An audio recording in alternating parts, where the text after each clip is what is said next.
کہ پہلی دفعہ پاکستان کی ہسٹری کے اندر پولیس اہلکاروں کے خلاف غداکاری ایکٹ کے تحت مقدمات درج کیے گئے ہیں. اب اس پہ کون کون سی ایک تو دفعات شامل ہیں اور یہ کیا معاملہ ہوا؟ بہت شکریہ ذوق صاحب. جو میرا جواب ہونا چاہیے تھا وہ آپ نے سوال کر دیا ہے اور اس سے یہ ثابت ہوتا ہے کہ آپ کتنا ریسرچ بیس کام کرتے ہیں.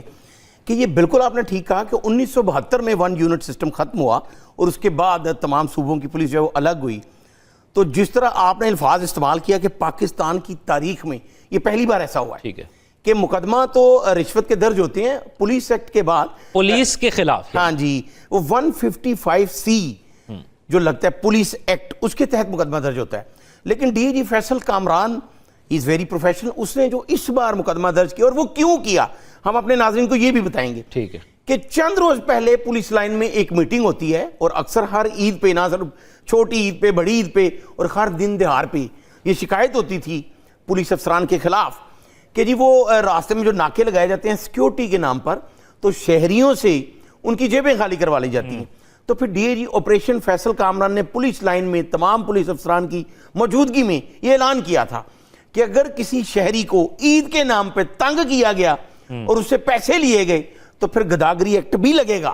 تو لگا ہے آج لاہور میں 2 مقدمے درج ہوئے ہیں, ایک تھانہ شادرہ میں ہوا ہے اور دوسرا اسلام پورہ میں, اور دونوں میں جو غداگری ایکٹ ہے وہ لگایا گیا ہے اور جو بڑا بلوایا بھی گیا اور یہ ایک میسج دوبارہ دیا گیا ہے, ایک پیغام نشر کیا گیا ہے D A G operation Faisal Kamran کی طرف سے کہ میں نے جو کہا تھا وہ کر دیا. اور اب بھی چونکہ اب آئندہ تو چند روز ہیں باقی, اور خاص کر جو مویشی منڈیوں کے قریب ناکے ہوتے ہیں, اگر کوئی لے کے جا رہا ہے کوئی 2, 4, 5 لاکھ روپے کا بکرا. اب میرا سوال آ رہا ہے جی, اب یہ عیدی مانگی کیسے جاتی ہے؟ مطلب کیا روکا جاتا ہے, ناکوں پہ روکا جاتا ہے, یا کس طرح کہا جاتا ہے کہ بھائی ہماری عید دیں ہمیں؟ پولیس والے یہ کیسے کرتے ہیں؟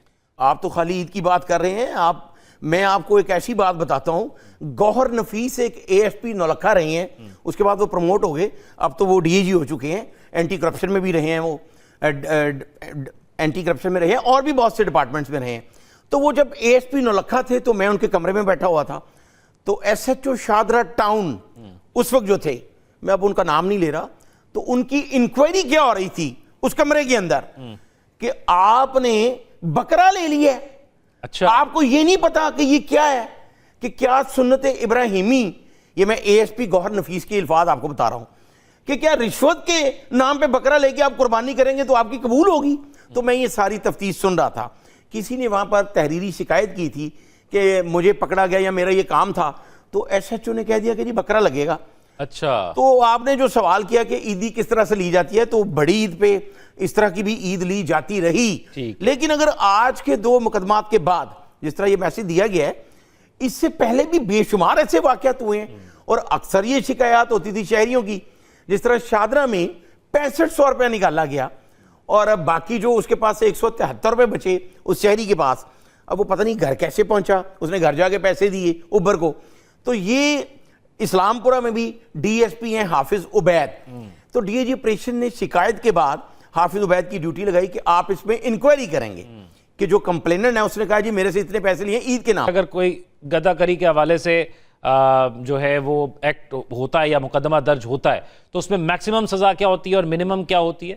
یہ بھی بڑا اچھا آپ کا سوال ریلیٹ کیا آپ نے. دیکھیں جو پولیس آرڈر ہے 155C وہ بیلیبل آفینس ہے, اگر صرف وہ لگتا تو ڈی اے جی آپریشن نے یہ بڑا پروفیشنل کام کیا ہے, وہ دونوں کانسٹیبل گرفتار ہیں. اب غداگری ایکٹ جو ہے وہ چونکہ اس کو سخت کر دیا گیا, اس کی بیل نہیں ہے. اگر اب دونوں کانسٹیبل کی عید جو ہے وہ جیل میں ہوتی ہے تو باقی لاہور پولیس کے لیے بھی میسج گیا. اگر کسی شہری کو یہ شکایت ہے کہ اس سے رشوت لی جا رہی ہے, ٹوٹل پلیٹ فارمز کیا ہیں کہ وہ پولیس والے کے خلاف ہی پولیس میں کمپلین کریں؟ دیکھیں جی, سب سے پہلے تو جس طرح واضح طور پر یہ میسج دیا گیا کہ 15 پہ کال کی جائے, اگر 15 پہ آپ کی سنوائی نہیں ہوتی تو ڈی اے جی آپریشن روزانہ کی بنیاد پر اپنے دفتر میں کھلی کچہری لگا رہے ہیں, وہاں پہ تحریری طور پہ. پھر 1787 ایک آئی جی کا کمپلینٹ سیل ہے جس میں ایڈیشنل آئی جی کو یہ انسٹرکشن ہے کہ اگر آپ کو رات کے 12 بجے بھی کوئی فون کرتا ہے 1787, میں آپ کے پروگرام کی وساطت سے یہ بتا رہا ہوں, تو وہاں پہ ایڈیشنل آئی جی اگر اپنے گھر پہ ہے تو وہ لیپ ٹاپ پہ دیکھ رہے ہیں وہ شکایات, اور اس کا رسپانس بھی ہے فوری. 2 ہو گیا. بہت شکریہ, شیراز نثار ہمارے ساتھ موجود تھے. اور بات وہی ہے کہ کوئی بھی پالیسی یا قانون آتا ہے تو اس پر عمل درآمد بہت ضروری ہے.